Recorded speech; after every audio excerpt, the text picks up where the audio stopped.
Calling all detectives. A man who worships money, a face immortalized in stained glass, and a $10,000 theft. Those are the exhibits on this page of my casebook. The casebook of Jerry Browning, private detective. I, Jerry Browning, call myself a private detective. Some people call me a hunter, and maybe I am. I hunt humans. I do it for money, but that's not my only reason. J. Wilcox Barron was president of a wholesale grocery company, but his offices looked like the trial sketch for a cathedral. Mr. Browning, Mr. Barron will see you now. Please don't take more than 7 minutes.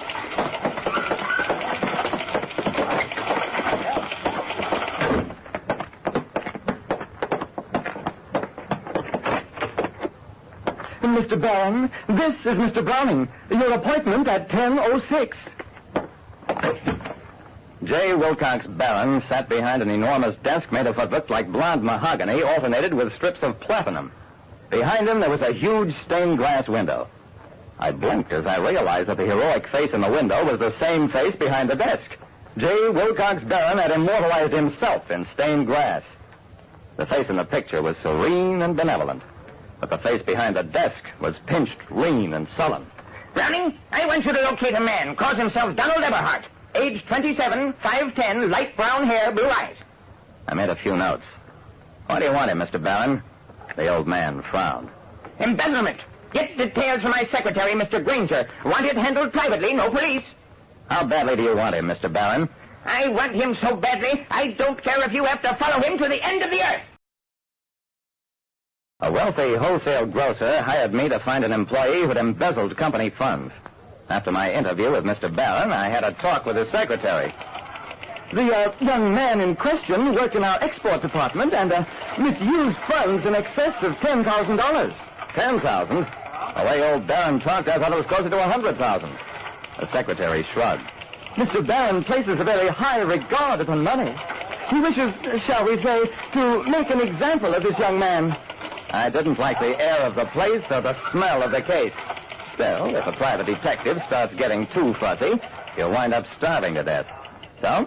Okay, I'll try to find Eberhardt. Better give me $500 advance against expenses.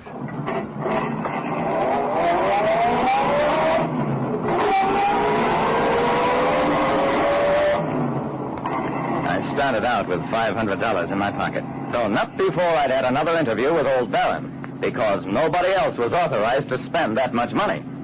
I headed for Donald Eberhardt's last known address. For an export clerk, Donald Eberhardt had certainly lived well. His apartment was in one of the best buildings overlooking the river. He wasn't there anymore, of course, but the doorman said, I recall Mr. Eberhardt mentioning some friends in Lanston. Perhaps he's visiting there.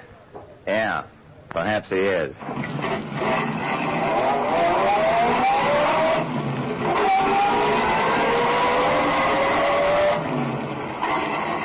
Lanston is an art colony not too far from town. I didn't find Eberhardt there either, but I picked up a good lead that pointed at Daytona Beach, Florida. That seemed like a long way off, so I checked with my client, Mr. Barron. I told you to follow him to the end of the earth if necessary. Find him and bring him back at whatever cost.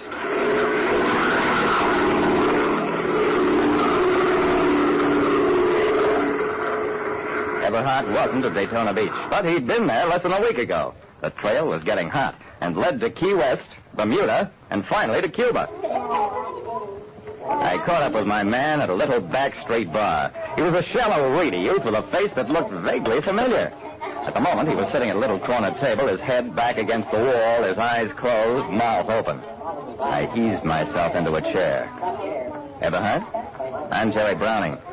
You've come a mighty long way on 10 grand, but now it's time to go back.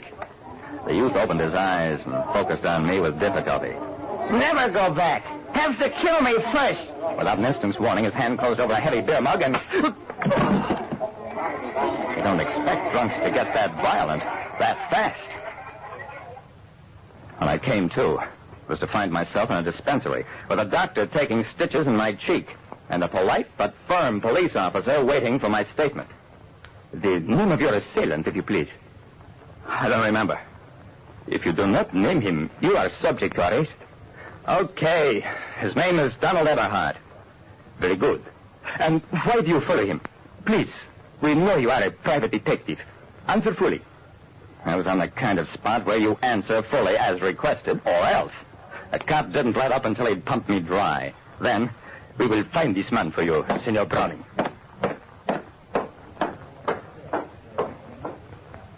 As soon as I was patched up and released, I phoned Barron. The Cuban police are after your man. Well, I couldn't help myself. He tried to kill me. The thing's out of my hands. What are your instructions? I listened to instructions that I could hardly believe. To locate Eberhard myself, if possible, spirit him out of the country. Mr. Barron, you don't realize what you're asking. This is a foreign country. If you want the Cuban police called off, give me a good reason. Otherwise, I'm helpless. Mr. Barron! Mr. Barron! Yeah, he hung up on me. Well, I did what I could at police headquarters. You do not wish this man arrested? ¿Por qué? Look, I don't know why, though I've got a hunch. All I know is I don't want him hurt. I see.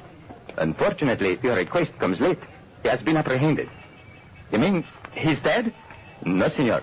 But resisting arrest. Wounded. I am sorry. He cannot be released. An arresting officer badly hurt. I reported again to Barron. 24 hours later...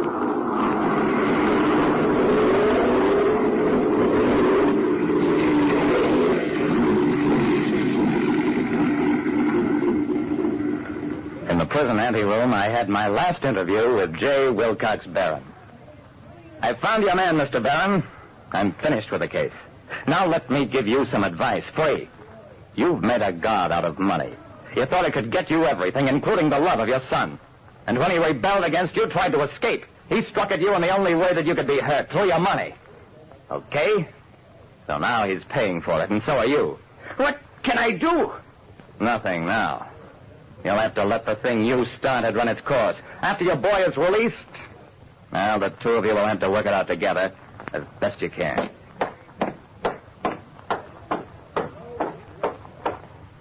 Donald Eberhard Barron was sentenced to 18 months for resisting arrest. A couple of years after that, I read an item about Barron having sold out his business and starting an export company in partnership with his son. So I guess they did work it out the hard way. Like I said, I'm in a relentless business. I work for money. But my larger goal is justice.